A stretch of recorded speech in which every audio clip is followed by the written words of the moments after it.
Assalamualaikum warahmatullahi wabarakatuh. Sebelumnya, selamat siang. Kami dari kelompok 2 dalam mata kuliah Etika Profesi akan mempresentasikan tugas kelompok kami, yaitu menjelaskan sebuah studi kasus yang melanggar dari etika profesi yang ada pada Indonesia.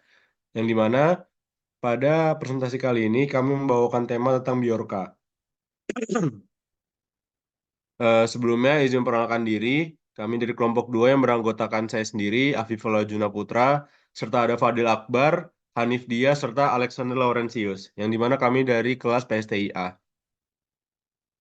Masuk ke dalam pembahasan Biorka sendiri, yang dimana pada kasus Biorka ini terjadi pada tahun 2022, di mana Biorka itu adalah sebuah hacker anomali yang memang belum diketahui mereka itu berasal dari mana, siapa orangnya, atau ya hacker dari negara mana, yang dimana dia menyerang atau mengambil, mengeklaim data-data sensitif yang ada pada pemerintahan Indonesia, perusahaan, serta individu di berbagai forum online yang dimana pada latar belakang ini Biorka itu tidak memiliki latar belakang pentingnya di mana dia ingin melakukan penjualan kah atau hanya ingin mencoba membocorkan data sensitifnya kah, yang tapi setelah dilihat dan dipahami Biorka melakukan penjualan data-data tersebut di sistem atau di pasar gelap.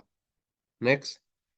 Hal lainnya juga yang dimana waktu itu sangat berdampak, yaitu pada data yang ada di KPU serta BPJS Kesehatan, di mana data-data tersebut diretas dan Biorka melakukan ekspos terhadap media tentang keamanan cyber Indonesia yang memang sangat kurang, yang dimana banyak media-media yang mengkritik atas kekurangannya keamanan cyber yang ada di Indonesia, serta eh, membuat pemerintahan Indonesia itu diperlihatkan bahwa keamanan cybernya itu sangat kurang.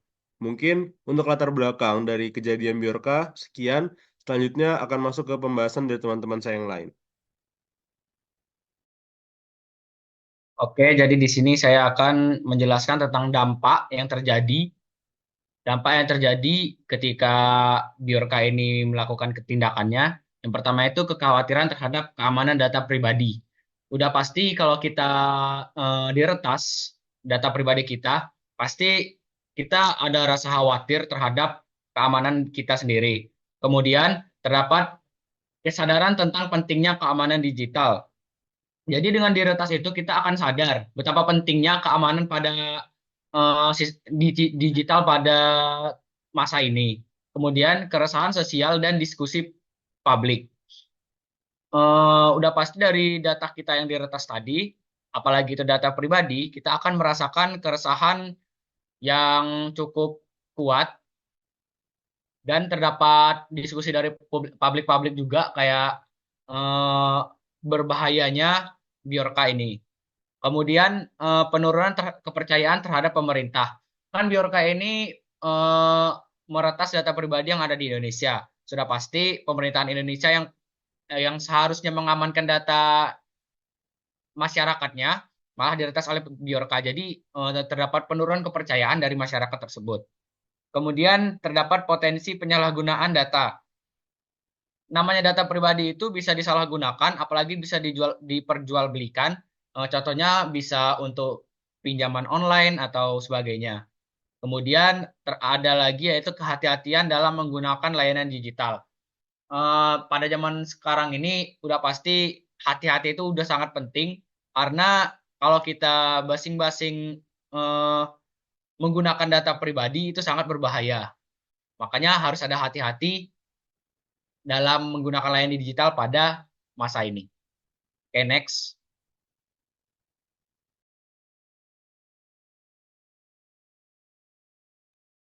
Eh, Terima kasih Fadil atas penjelasan dampaknya. Saya akan menjelaskan bagaimana kerugian yang diderita di berbagai macam pihak. Yang pertama itu ada kerugian bagi masyarakat.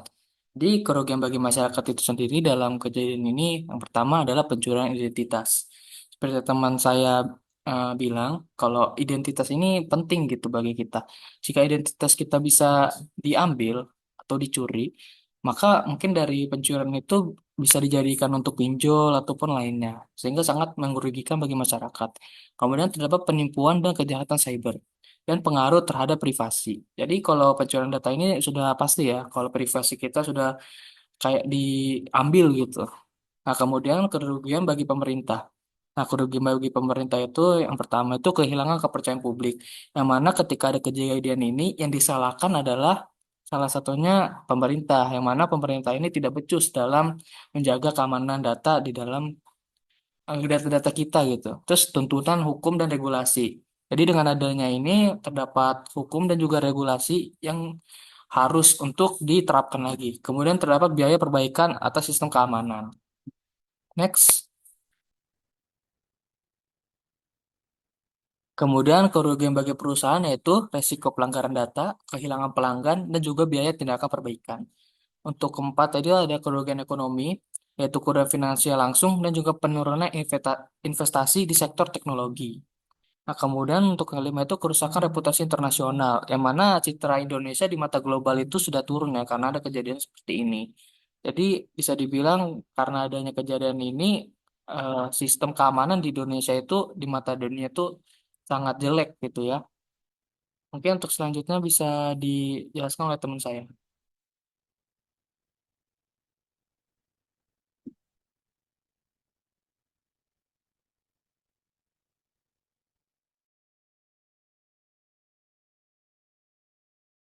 Selanjutnya, saya akan menjelaskan kode etik berdasarkan ACM dan IEE. Yang pertama ada kode etik berdasarkan ACM. Yang pertama ada respect privacy. Seorang profesional komputasi harus menghormati privasi. Dalam kasus ini, Bjorka telah melanggar privasi individu dengan mengakses dan menyebarkan data pribadi tanpa izin. Yang kedua ada honor confidentiality. Profesional komputasi diharapkan menjaga kerahasiaan informasi. Kebocoran data yang terjadi menunjukkan pelanggaran terhadap prinsip ini, terutama karena data yang dirilis seharusnya dijaga kerahasiaannya. Selanjutnya ada access computing and communication resources only when authorized. Profesional komputasi hanya boleh mengakses sumber daya komputasi dan komunikasi jika berwenang atau didorong oleh kepentingan publik. Selanjutnya ada ensure that the public good is the central concern during all professional computing work.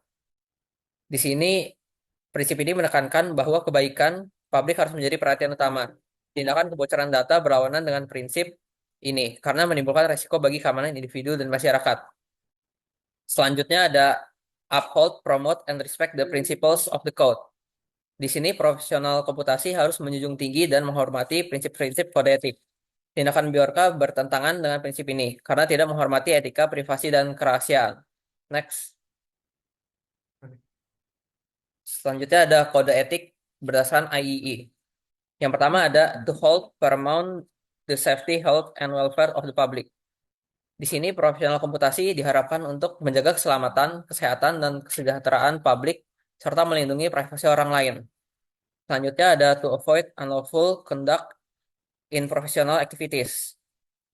Di sini kode etik ini melarang perilaku melanggar hukum dalam kegiatan profesional. Tindakan Bjorka yang mencuri dan menyebarkan data pribadi tanpa izin jelas melanggar prinsip ini.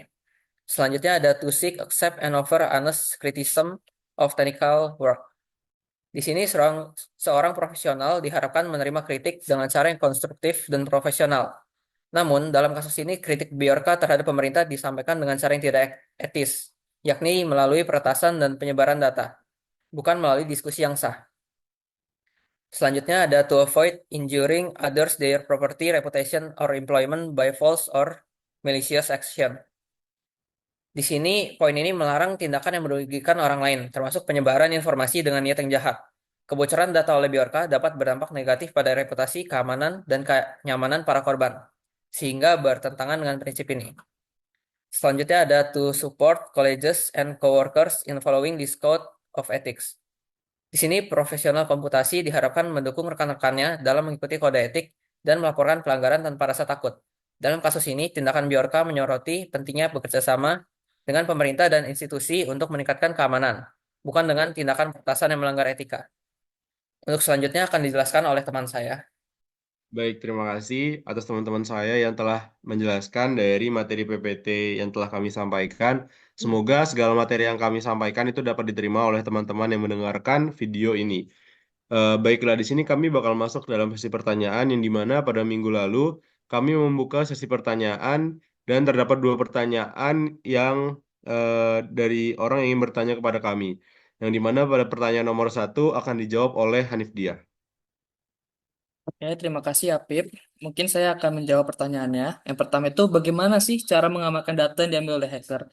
Jadi, untuk mengamankan datanya sendiri, itu kita bisa menggunakan dua metode yang saling berkaitan, yaitu enkripsi dan dekripsi. Nah, apa itu enkripsi dan dekripsi itu sendiri? Jadi, enkripsi adalah proses mengubah data asli menjadi format yang tidak dapat dibaca. Nah, sedangkan dekripsi adalah kebalikannya, mengubah data yang tidak bisa dibaca menjadi data yang dapat dibaca oleh user atau manusia. Jadi di sini ketika mengamankan data, kita bisa memakai metode ini. Yang pertama itu dalam kasus pencurian data, misalnya data yang tersimpan di perangkat atau server, enkripsi memastikan bahwa data tetap tidak dapat digunakan oleh penyerang jika mereka tidak memiliki kunci dari deskripsi. Jadi dengan menggunakan enkripsi, perusahaan dapat menunjukkan komitmen salah baca Sob. Nanti di inilah. Nah, jadi ketika hacker yang menyerang tapi dia tidak punya kunci untuk deskripsinya, maka data yang diambil itu percuma karena mereka tidak bisa untuk membacanya. Misal identitas data yang diambil itu tidak bisa untuk mereka baca. Jadi enkripsi dan dekripsi ini memungkinkan kita untuk data tetap aman walaupun penyerang datang dan mengambil data tersebut. Sehingga data yang diambil itu menjadi sia-sia karena mereka tidak bisa membacanya. Mungkin sekian dari saya. Untuk pertanyaan selanjutnya bisa dijawab oleh teman saya. Oke, terima kasih buat Hanif Dia yang udah menjawab pertanyaan nomor 1. Di sini saya bakal menjawab soal pertanyaan nomor 2, yaitu bagaimana Bjorka pada kasus itu dapat meretas data yang ada. Jadi pada kasus itu yang telah saya sebutkan di latar belakang tadi, Bjorka itu adalah hacker yang tiba-tiba datang ke Indonesia dan tiba-tiba mengekspos kelemahan keamanan cyber yang ada di Indonesia. Yang dimana setelah diusut, dia itu meretas beberapa data yang ada, data KPU, data BPJS, dan latar belakang yang dilakukan itu ingin melakukan penjualan data tersebut dalam dark web. Hal tersebut itu dapat didukung dengan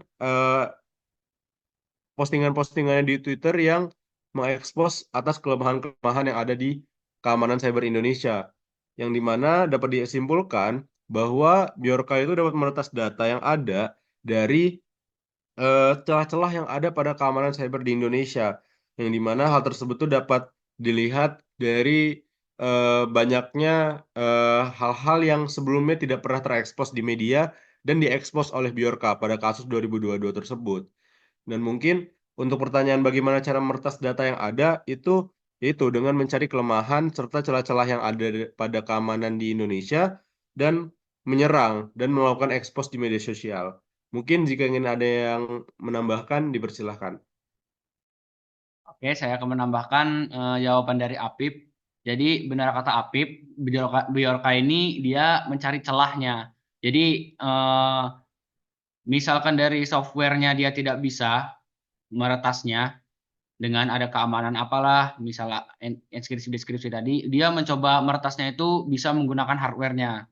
Jadi ya kembali lagi, Bjorka ini dia mencari celah agar bisa masuk ke data pribadi tersebut.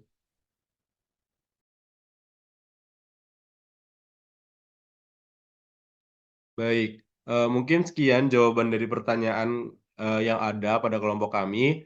Terima kasih atas segala perhatiannya.